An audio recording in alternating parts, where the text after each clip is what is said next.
Fala galera, tudo bem? Meu nome é Alexandre Antas e esse aqui é o Jovens Textos. Esse projeto conta com o apoio da Fundação José Augusto, do Governo do Estado do Rio Grande do Norte, por meio de recursos da Lei Federal Emergencial Aldir Blanc. Todos os textos abordados nessas videoaulas foram cedidos pelo Grupo Interferências de Teatro. Nessa última aula dessa série de vídeos, nós vamos falar sobre o texto da Tayane Persila, Provisório. Mas antes de a gente compreender um pouco a obra, é importante a gente conhecer alguns conceitos, né? A gente se baseou, para a construção dessa videoaula, a gente se baseou principalmente no TCC da própria Tayane, no trabalho de conclusão de curso para o curso de licenciatura em teatro da UFRN, em que ela vai falar sobre o processo de criação do espetáculo provisório. E durante o TCC dela, ela fala muito sobre estética. Patrício Pavis, no seu dicionário de teatro, ele vai definir estética como a estética ou poética teatral formula as leis de composição e de funcionamento do texto e da cena. Ela integra o sistema teatral em conjunto mais amplo: gênero, teoria da literatura, sistema das belas artes, categoria teatral ou dramática, teoria do belo, filosofia do conhecimento. Ou seja, basicamente, a estética teatral ela é a ciência por trás do belo. E o que vai definir esse belo é o período. Então, historicamente, né, na Grécia, você tinha um conceito de belo muito diferente do conceito de belo hoje em dia. Se a gente for levar em consideração as colocações de Aristóteles, o belo ele tinha uma certa linearidade que hoje não é tão presente na contemporaneidade. Apesar disso, é possível sim trabalhar com linearidade.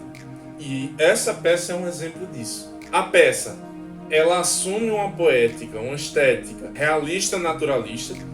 O que é o realismo, o que é o naturalismo? O realismo foi um movimento que teve maior influência no século XIX, né, em que ele trazia uma perspectiva de realidade para dentro do teatro. Então, o que estava sendo apresentado no teatro era um recorte de uma realidade, de um universo daquela peça. Então não havia interação com o público, por exemplo. Havia o que hoje em dia a gente chama de quarta parede. Uma parede imagética, né, nessa boca. Basicamente, os personagens eles vivem naquele universo, daquela caixa cênica. O naturalismo, ele segue essa perspectiva, porém ele tira algumas alegorias que o realismo trazia. Então o naturalismo ele é muito mais cotidiano, no sentido de que ele é muito mais próximo da realidade do que o realismo em si. E a peça ela se intitula realista, ela se coloca como realista por conta do seu processo de criação. A Tayane ela vai explicar na pesquisa dela que construiu esse texto para uma disciplina do curso, né, a disciplina de Dramaturgia 3, e o processo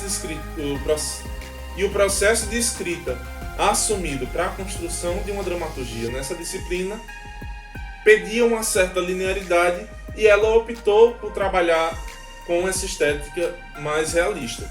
Mas antes de entrar, né, na temática da peça, na temática da obra, é bom a gente conhecer um pouco sobre a autora, né? A Tayane Persila, ela é encenadora dramaturga, produtora, escritora e professora de artes teatro. Ela é graduada em teatro e psicologia, especialista em geriatria e gerontologia, e ela é mestranda do programa de pós-graduação em artes cênicas da UFRN. Ela inicia seu processo de escrita literária em 2008 e passa a escrever para teatro apenas em 2012. Ela atualmente é professora e diretora do grupo de teatro Boca de Cena, que é composto por mulheres de terceira idade. Ela integra o grupo Estandarte de Teatro, sendo atriz no espetáculo Mulheres Invisíveis. É uma das fundadoras do grupo Interferências de Teatro, dramaturga e produtora dos espetáculos Provisório e Maurício. Agora, entrando um pouco sabendo um pouco da formação da autora, dá pra gente compreender por que dela ter assumido essa temática, né? O texto ele é uma retomada de personagens que ela criou para uma obra literária dela. Então, a peça ela se passa durante um dia da vida de 3 personagens dessa obra, e ela fala que para não trair, não desvirtuar a história que ela já tinha criado, ela decide criar um momento após o momento que ela para de escrever a história. Então, ela vai falar sobre um dia na vida de 3 personagens dessa obra. Esses 3 personagens são Jacira, que é a irmã mais nova de Ceissa, que abdicou a vida dela, perdeu a relação com os filhos, se separou do marido para cuidar da irmã doente. Sua única válvula de escape é ouvir o rádio, porque dessa forma ela tem novidades sobre a filha atriz e o filho prefeito. Ceissa, que sofre de esquizofrenia há mais de 50 anos, o que faz ela viver em um infinito particular. E João, que é viúvo e é cunhado das 2 irmãs. Ele não teve filhos, mas cuidou da filha de Ceissa e adotou uma outra criança. A obra ela começa com a Jacira escutando o rádio, né? E a Ceissa aparece e interrompe esse momento da irmã. Começa a falar um monte de coisas, assim, balbuciar várias coisas e falar coisas muitas vezes sem nexo, sem sentido uma coisa com a outra. E acusa a irmã de estar participando de uma investigação, de que está querendo pegar o dinheiro dela. Durante toda a peça, Jacira tenta lidar com Ceissa. E João, ele chega em um certo momento da peça para conversar com Jacira e tentar convencer a cunhada a internar a irmã, porque ela já vive nisso há muito tempo, já abdicou de muita coisa durante a vida e está chegando num ponto em que não está sendo mais saudável para ela, sendo que Jacira ela fica se negando a fazer isso, ela fica se questionando se deve ou não fazer isso, pois ela compreende que ela é a única família da irmã e seria uma traição interná-la. A peça gira em torno dessa problemática, desse conflito familiar. Jacira, ela se culpa muito por não ter mais contato com os filhos. Tem momentos em que ela diz acreditar que os filhos têm vergonha dela, né? Porque o filho, que é prefeito, muitas vezes vai até a comunidade em que eles moram e não vai até a casa dela, não vai fazer uma visita. E ela fica se perguntando se a culpa é somente de Ceissa ou se a culpa é dela também, né? E João fica todo o tempo tentando intermediar essa discussão, tentando acalmar os ânimos das 2. Até que chega um ponto em que João não aguenta mais, Jacira também não, e os 2 saem de cena. E Ceissa ela fica sozinha na cena, né, falando sozinha, rememorando momentos do passado, lembrando, tendo flashes do passado, até que Jacira volta e briga com ela mais uma vez e Ceissa se retira. E Jacira mais uma vez se culpabiliza. E essa obra ela é muito tocante, ela é muito humana. Você compreende os conflitos que ela tem com ela mesma para tentar entender o que ela faz com a irmã, que atitude deve tomar. É muito tocante, porque a autora ela traz isso de uma forma muito... E a autora ela em nenhum momento tenta culpabilizar a Ceissa por todos os problemas. Ela mostra que de fato tem um conflito, tem um problema que precisa ser resolvido, mas que esse problema não tem um culpado objetivamente, mas sim pessoas que ficam postergando a resolução de um problema. E é muito interessante porque, talvez pela formação, a autora traz uma forma mais humanizada de abordagem de uma família com um indivíduo com um problema psiquiátrico.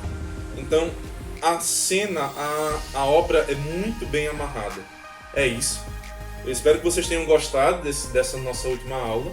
Continue acompanhando o nosso canal para futuros projetos. Deixe um like, compartilhe para que mais pessoas possam ter acesso a esse conteúdo. Conheçam o trabalho da autora e do Grupo Interferências.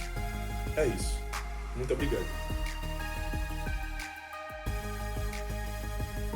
Vamos continuar jogando, Penélope. Você é a única pessoa que me entende nessa casa. Se você fosse viva, minha irmã, eu não tava passando por tudo isso não, viu? Eu tava no meio do mundo, que nem aquela outra, aquela ingrata. A pessoa ser mãe pra isso. Pois eu vou aproveitar que João esqueceu o celular e vou ligar pra ela. Quero que ela desligue, que ela vai se ver comigo. Olhe, eu quero minhas coisas de volta, viu? Tá pensando que eu lhe dei? Eu não dei não, viu? Eu quero minha tesoura, minha cortina, minhas tintas de cabelo. Que meu cabelo... Você tá gravando, é? Desligou? É muito nojento. Pois eu vou ligar de novo. Cadê meu vestido preto e minha bijuteria? Deixa de ser safada. Deram quanto a você pra sumir com minhas coisas? Eu sei que você tá gravando, viu? Pensa que eu não sei que eles mandaram botar a câmera aqui em tudo canto? Jacira confessou, menina. Ela faz parte da investigação também. Desligou. Não aguenta ouvir a verdade. Pois eu não vou ligar mais não. Ela que se dando pra lá. Vocês duas, viu? Jacira não quero saber de nenhuma das duas. Vocês duas, viu? Jacira, não quero saber de nenhuma das duas. Olha só o que ela faz na cozinha. Você tá vendo? Eu preciso dos meus remédios aqui na mesa.